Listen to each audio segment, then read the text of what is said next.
बेटा अब स्टार्ट करते हैं हम यूनिटी इन क्यू आई। ठीक है, हम सबसे पहले पढ़ चुके हैं कि गॉसियन इंटीजर क्या होते हैं, क्लियर। उसके बाद हम पढ़ चुके हैं कि डिविजिबिलिटी इन गॉसियन इंटीजर, मतलब क्यू आई में डिविजिबिलिटी किस तरीके से होती है, किस तरीके से हम लिख सकते हैं, क्लियर। फिर अब हम बात करते हैं कि गॉसियन इंटीजर में यूनिटी का क्या रोल है, यूनिटी क्या होती है। अगर हम किसी भी नंबर को, गॉसियन इंटीजर के किसी भी मतलब नंबर को हम यूनिटी कब बोलेंगे, क्लियर। तो उसके लिए सबसे पहले हमारे पास ये दो डेफिनेशन है, ये पढ़ते हैं, क्लियर। सबसे पहले क्या है, ये तो पता है ही है कि ये सेट ऑफ गॉसियन इंटीजर का सेट है, ठीक है। तो द इंटीजर एप्सिलॉन, मैंने कोई एक इंटीजर ले लिया एप्सिलॉन जो कि इन क्यू आई, मतलब क्यू आई मतलब गॉसियन इंटीजर में है, तो उसका मतलब सेट ऑफ गॉसियन इंटीजर में, तो ये भी क्या होगा, मेरे पास एक गॉसियन इंटीजर होगा ना। तो किसी भी गॉसियन इंटीजर को या किसी भी इंटीजर एप्सिलॉन को मैं यूनिटी कब बोलूँगी, क्यू आई की यूनिटी कब बोलूँगी, जब if for every epsilon Q I, मतलब क्यू आई के हर एक मेंबर, जैसे अगर क्यू आई का हमने एक सेट बनाया, गॉसियन इंटीजर का एक सेट बना लिया, उसमें 4 मेंबर हैं, तो उनमें से हम वो उस एक मेंबर को हम क्यू आई की यूनिटी बोलेंगे जो उस मेंबर के सभी एलिमेंट्स को क्या कर दे, डिवाइड करें, ठीक है। जैसे बेटा मैं बोल रही हूँ मेरे पास कोई सेट है, ठीक है, और इसमें मेरे पास 4 एलिमेंट्स हैं गॉसियन इंटीजर के, और गॉसियन इंटीजर ही हैं, तो इनमें से मैं कोई एक एप्सिलॉन इस तरीके से गॉसियन इंटीजर लूँगी जो ये रिमेनिंग, क्योंकि कोई खुद को डिवाइड करेगा, पर जो रिमेनिंग मेरे पास गॉसियन इंटीजर बन गई वो उनको तीनों को डिवाइड करे, क्लियर। तो फॉर एवरी का मतलब क्या है, प्रत्येक को डिवाइड करे, मतलब गॉसियन इंटीजर के अंदर जितने भी हमारे पास होंगे वो सभी को क्या करे, डिवाइड करे। तो जो नंबर हमारे पास, जो इंटीजर इस तरीके से मिल जाए कि वो क्यू आई के एवरेज आए, मतलब हर एक एलिमेंट को डिवाइड करे, तो उस नंबर को हम बोलेंगे यूनिटी इन क्यू आई या unity of Q I, clear. तो पहली डेफिनेशन तो ये है कि जैसे 4 मेंबर लिए, उनमें से एक जाई मैंने ऐसा मेंबर लिया है जो और सभी मेंबर को, क्यू आई के सभी मेंबर्स को क्या कर रहे हैं, डिवाइड कर रहा है। इसका मतलब यही तो जाई एप्सिलॉन डिवाइड कर रहा है जाई को, तो ये सभी एलिमेंट्स को क्या करे, डिवाइड करे, क्लियर। तो ये है डेफिनेशन फर्स्ट। डेफिनेशन सेकेंड क्या कहती है हमारे पास, a unity of Q I, कोई भी हमारे पास गॉसियन इंटीजर का जो सेट है उसकी यूनिटी क्या होगा, कौन सा नंबर होगा, is as any Gaussian integer जो डिवाइजर हो 1 का। मतलब क्या है कि जैसे हमारे पास वही सेट हो गया, ठीक है, तो यहाँ पे तो बोला कि कोई भी इसमें से एक मेंबर लो जो सभी मेंबर्स को क्या करे, डिवाइड करे। अगर कोई मुझे ऐसा इंटीजर मिल जाता है इन क्यू आई में तो मैं उसको यूनिटी बोल देती हूँ। यहाँ पे क्या है कि हम उस गॉसियन इंटीजर को एज एनी गॉसियन इंटीजर, हम उस गॉसियन इंटीजर को क्यू आई की यूनिटी बोलेंगे जो 1 का डिवाइजर हो, जो 1 को डिवाइड करे, क्लियर। यहाँ से समझ आया बेटा, हम उस नंबर को, यहाँ से ये वाली डेफिनेशन इतना यूज नहीं होगी पूरी यूनिट में, सबसे ज्यादा डेफिनेशन यूज होगी ये वाली, ठीक है। अगर हमें किसी को क्यू आई की यूनिटी दिखाना होगा तो हम उसके लिए क्या करेंगे कि वो 1 का क्या बन जाए, डिवाइजर, मतलब 1 को क्या करे, डिवाइड, मतलब यहाँ से ये इसको डिवाइड करे। तो यहाँ से हम एप्सिलॉन लेके चल रहे हैं, मतलब एप्सिलॉन 1 को डिवाइड करे। अगर ये 1 को डिवाइड कर देगा, मतलब 1 का डिवाइजर हो जाएगा, तो इस एप्सिलॉन को मैं बोल दूंगी क्यू आई की यूनिटी, क्लियर बेटा, ठीक है। ये वाली बहुत ज़्यादा इम्पोर्टेंट है, कहीं पे भी अगर यूनिटी दिखाने के लिए आएगा तो हम सीधा ये चीज़ चेक करेंगे क्या ये 1 का डिवाइजर है। अगर ये इंटीजर जो मतलब क्यू आई, ये गॉसियन इंटीजर अगर 1 का डिवाइजर है तो ये यूनिटी होगा, क्लियर है। क्या चेक करना है कि क्या ये 1 का डिवाइजर है, क्या ये 1 को डिवाइड कर रहा है, क्योंकि 1 को डिवाइड करना, क्योंकि 1 तो सभी को डिवाइड करता है, पर 1 को अगर कोई नंबर डिवाइड कर रहा है तो इसका मतलब वो सभी नंबर्स को क्या कर रहा है, सभी इंटीजर्स को क्या कर रहा है, डिवाइड कर रहा है, क्लियर है। अगर ये 1 को डिवाइड कर रहा है अब 1 तो सभी नंबर को डिवाइड करता है, तो इसमें सबको डिवाइड करा, और सबको डिवाइड करा तो इसका मतलब वो उसकी यूनिटी बन जाएगी। तो पहले में तो ये था कि हमें वो गॉसियन इंटीजर यहाँ से फाइंड करना जो उस सेट के मतलब QI के सभी मेंबर्स को इंटीजर्स को क्या करे, डिवाइड करे। यहाँ से फिर सेकंड क्या है, हम जो चेक करेंगे कि क्या ये QI में यूनिटी है कि नहीं है, तो सिर्फ हम एक चीज़ चेक करेंगे, क्या ये 1 का डिवाइज़र है कि नहीं है। हमें वो गॉसियन इंटीजर को यूनिटी बोलेंगे QI की जो कि डिवाइज़र हो 1। क्लियर। अब देखो यहाँ से ये चीज़ निकल के आई कि अगर मैं कोई गॉसियन इंटीजर एप्सिलॉन को यूनिटी बोलती हूँ QI की, तो वो 1 का क्या होगा, डिवाइज़र। तो मतलब 1 को क्या करेगा, डिवाइड। डिवाइज़र तभी तो होता है कि ये 1 को अगर डिवाइड कर जाए या 1 का डिवाइज़र हो जाए, दोनों बातों में डिफरेंट है।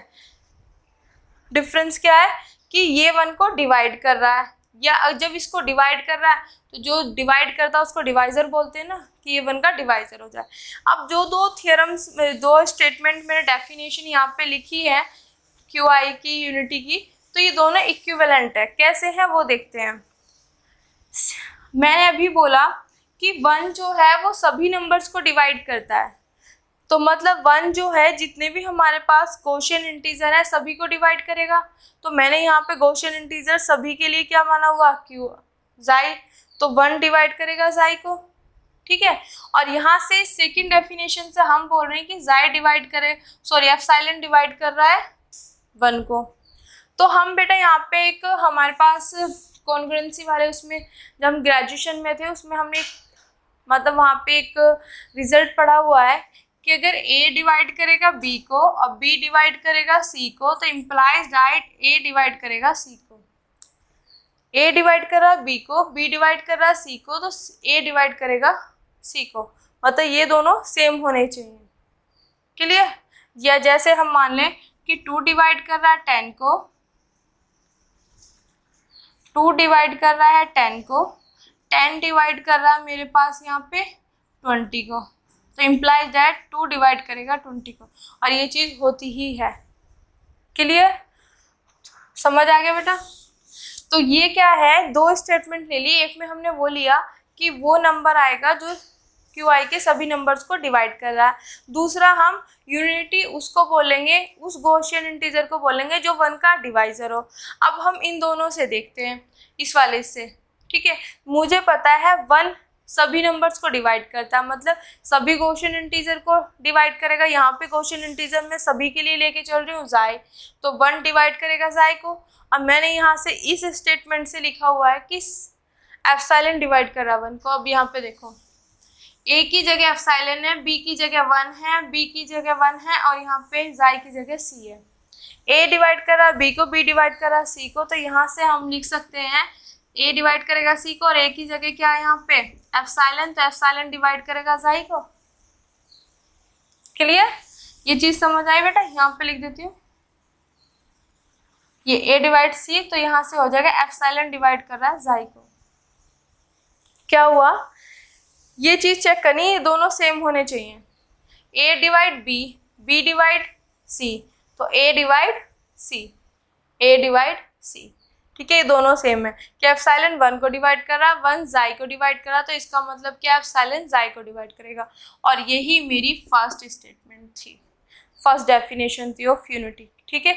मैं सेकंड डेफिनेशन लेके चली कि मैं वो नंबर ढूंढूंगी गॉसियन इंटीजर जो 1 का डिवाइज़र होगा।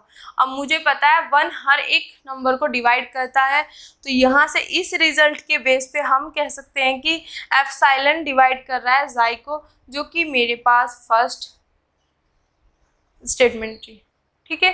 डेफिनेशन आई होप आपको अच्छे से समझ आई होगी बेटा यूनिटी की। अब हम डिस्कस करते हैं नॉर्म ऑफ गॉसियन इंटीजर। अब तक हम डिस्कस कर चुके हैं जो कि हमारे पास इनिशियली डेफिनेशन थी, देन गॉसियन इंटीजर के बारे में, उसकी डिविजिबिलिटी के बारे में, देन उसकी यूनिटी के बारे में। क्लियर। अब हम देखते हैं कि गॉसियन इंटीजर में कोई भी नॉर्म होती है किसी गॉसियन इंटीजर की, उसको किस तरीके से हम डिफाइन करते हैं। क्लियर। तो मैंने मान लिया ज़ाई जो कि मेरे पास गॉसियन इंटीजर है, तो वो इस फॉर्म में होगा A प्लस आइटा B की फॉर्म में, ठीक है। तो हम इसकी जो मतलब नॉर्म अगर डिफाइन करें तो नॉर्म इस तरीके से डिफाइन करते हैं, नॉर्म ऑफ ज़ाई इक्वल टू, अब जाई की वैल्यू यहाँ पे a प्लस आइटा बी है। अब जब इसकी नॉर्म डिफाइन करेंगे तो क्या होता है, जो ये वाला पार्ट होता है इसका स्क्वायर कर देते हो, जो आइटा के पास वाला नंबर होता है उसका स्क्वायर कर दे। इस तरीके से हम इसको नॉर्म में डिफाइन करते हैं।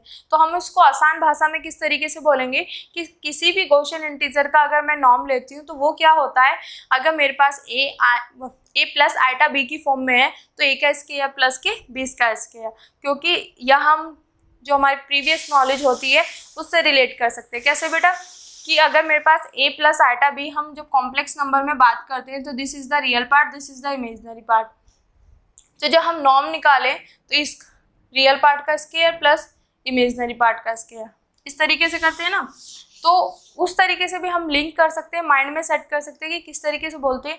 या अगर हम यहाँ पे बोले कि अगर नॉर्म ऑफ जाए या मैं किसी गॉसियन इंटीजर की अगर नॉर्म लेती हूँ तो वो इक्वल होती है ए स्क्वायर प्लस के बी स्क्वायर, जहाँ ए मेरे पास ये होता है ये वाली टर्म होती है, देन बी मेरे पास आइटा के साथ वाली टर्म होती है। क्लियर। तो यहाँ पे हम नॉर्म देख लिया कि किस तरीके से डिफाइन करते हैं, फर्स्ट टर्म का स्क्वायर प्लस के सेकंड टर्म का स्क्वायर करेंगे आइटा को छोड़ के। अब देखते हैं कि ये जो मेरे पास एक रिजल्ट है, अगर मैं जाई और एन दो हमारे पास मैं गॉसियन इंटीजर लेती हूँ, जाई और ईटा, जाई और ईटा अगर मैं दो गॉसियन इंटीजर लेती हूँ और उन दोनों की प्रोडक्ट करके अगर नॉर्म लूँ, क्लियर, या अलग अलग की नॉर्म लेके उनकी प्रोडक्ट करूं, तो क्या ये रिजल्ट इक्वालिटी में होल्ड करता है कि नहीं करता, ये चीज़ हम चेक करेंगे।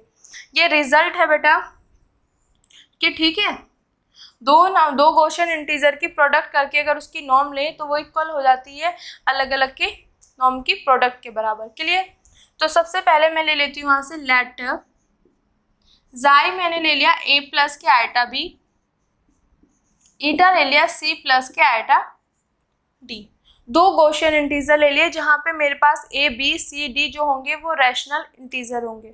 ठीक है, जब हमने गॉसियन इंटीजर डिफाइन किया था वहाँ पे ये चीज़ बताई थी। क्लियर। अब देखो यहाँ पे अगर मैं इसकी ये वाला पार्ट पहले हम करते हैं, फिर उसके बाद में ये वाला पार्ट करेंगे। क्लियर। अगर मैं यहाँ पे देखती हूँ नॉर्म ऑफ जाई a प्लस आइटा b की फॉर्म में है तो ये क्या हो जाएगा, इसका स्क्वायर प्लस के p का स्क्वायर। क्लियर। सिमिलरली अगर मैं नॉर्म लूँ ईटा का तो यहाँ पे ये c है, c स्क्वायर प्लस आइटा के साथ वाले का d स्क्वायर। तो दोनों की मैंने यहाँ पे नॉर्म ले ली। अब यहाँ पे क्या है, इन दोनों नॉर्म लेने के बाद उनकी प्रोडक्ट है, तो हम यहाँ से निकालेंगे दिस नॉर्म ऑफ ईटा। अब इसकी वैल्यू मेरे पास ये है बेटा ए स्क्वायर प्लस के बी स्क्वायर, ये रख दी। इसकी वैल्यू मेरे पास ये है तो ये चीज रख दी यहाँ पे।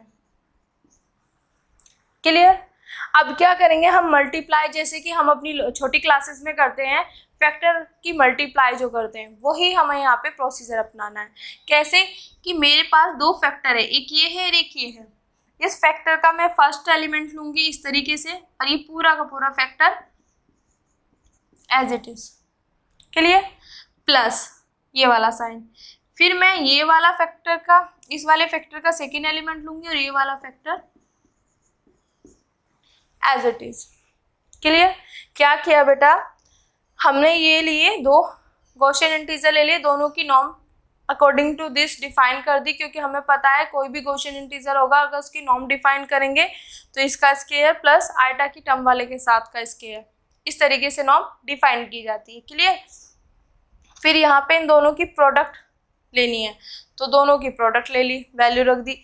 अब यहाँ पे सिंपल ये फैक्टर आ गए तो पहले इसकी इस पूरे फैक्टर से मल्टीप्लाई प्लस साइन इसकी पूरे फैक्टर से मल्टीप्लाई, तो यहाँ पे हमारे पास आ जाएगा ए स्क्वायर सी स्क्वायर प्लस के ए स्क्वायर डी स्क्वायर प्लस के बी स्क्वायर सी स्क्वायर प्लस के बी स्क्वायर डी स्क्वायर। ये मेरे पास आ गई नॉर्म ऑफ जाई and norm of eta. Clear. This is equation number first. Clear. मैंने ये वाला पोर्शन सॉल्व कर दिया। अब हम सॉल्व करेंगे इस वाले पोर्शन को।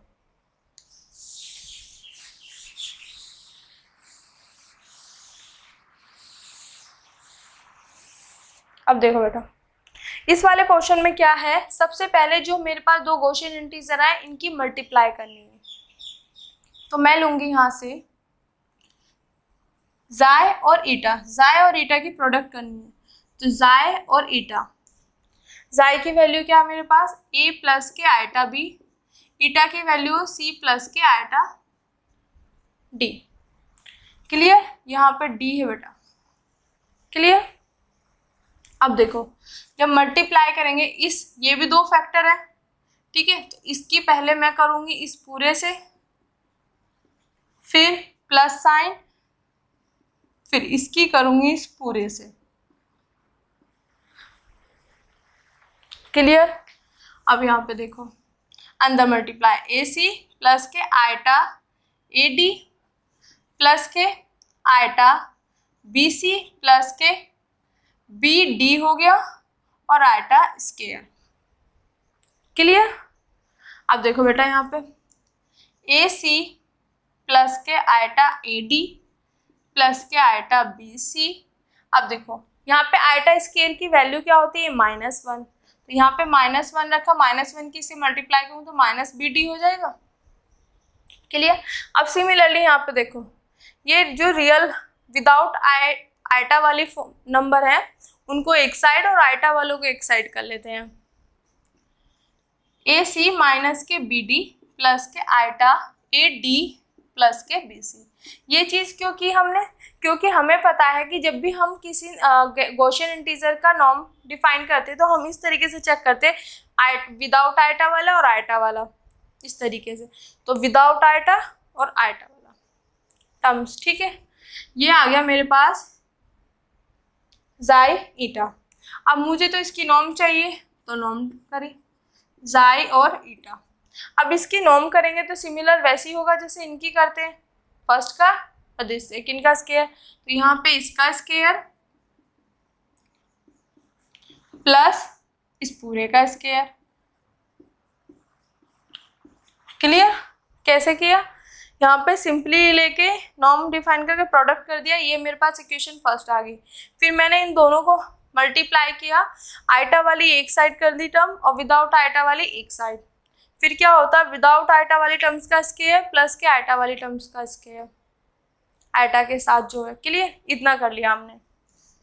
अब देखो यहाँ से इसको सॉल्व करते हैं। ये पता है हमें बेटा a माइनस बी का होल स्केयर का क्या फॉर्मूला होता है हमारे पास, a स्केयर प्लस के b स्केयर प्लस के 2ab, और a प्लस b का होल स्केयर का क्या होता है हमारे पास होता है रिजल्ट a स्केयर प्लस के b स्केयर प्लस के 2ab। यहाँ पे माइनस आएगा, सॉरी बेटा क्योंकि माइनस का है। क्लियर, तो उसी फॉर्मूले से हम इनको क्या करेंगे ओपन करेंगे। तो यहाँ पे आएगा a स्केयर c स्केयर, ठीक है, प्लस के b square d square, okay, minus minus वाले में माइनस साइन, ट्वाइस मल्टीप्लाई कर दो ACBD। क्लियर, सिमिलरली अब इसका ओपन करो a square d square plus के b स्केयर c स्केयर, यहाँ पे प्लस है तो प्लस आएगा ADBC। हो गया। अब देखो ट्वाइस है a है वहाँ पे भी a है, c है वहाँ पे भी c है, b है वहाँ पे b है, यहाँ पे भी d है वहाँ पे भी d है। तो ये वाली टर्म और ये वाली टर्म दोनों मुझे सेम दिख रही है बट अपोजिट साइन, यहाँ पे माइनस है वहाँ पे प्लस है, तो ये इससे कैंसिल हो जाएगी। क्लियर, तो मेरे पास जो रिमेनिंग बचेगा वो बचेगा a square c square plus के b square d square plus के a square d square plus के b square c square. Clear, ये निकाल लिया मैंने नॉर्म ऑफ जाई ईटा। अब देखो मुझे इन दोनों को इक्वल दिखाना था, दिस इज इक्वेशन सेकंड, ठीक है। अब देखते हैं क्या ये इक्वल आए हैं कि नहीं आए हैं। अब देखो इस वाली इक्वेशन नंबर फर्स्ट में और सेकंड से हम ऑब्जर्व करते हैं, क्या ऑब्जर्व करते हैं, a स्केयर c स्केयर है plus a square d square plus b square c square b square d। तो ये वाले टर्म्स इस टर्म्स के इक्वल है, मतलब इक्वेशन नंबर फर्स्ट और सेकंड की जो RHS है, ये RHS होगी ना, बोथ आर इक्वल्स। जब RHS इक्वल है तो हम बोल सकते हैं यहाँ से कि दिस इज LHS भी क्या होंगी, इक्वल होंगी। क्लियर? कैसे किया? दो हमने यहाँ पे गॉसियन इंटीजर लिए, उनकी नॉर्म डिफाइन करने का तरीका हमें पता चल गया है, फिर उन दोनों की प्रोडक्ट कर दी, फिर क्या किया हमने, इन दोनों गॉसियन इंटीजर को मल्टीप्लाई किया, फिर उसकी नॉर्म ली, चेक किया तो दोनों सेम है, तो इसका मतलब ये इक्वल आ गया। क्लियर? तो यहाँ तक हमने बेटा आज कर लिया है। नेक्स्ट लेक्चर में हम करेंगे थ्योरम जो होंगी हमारे पास रिलेटेड होंगी गॉसियन इंटीजर से।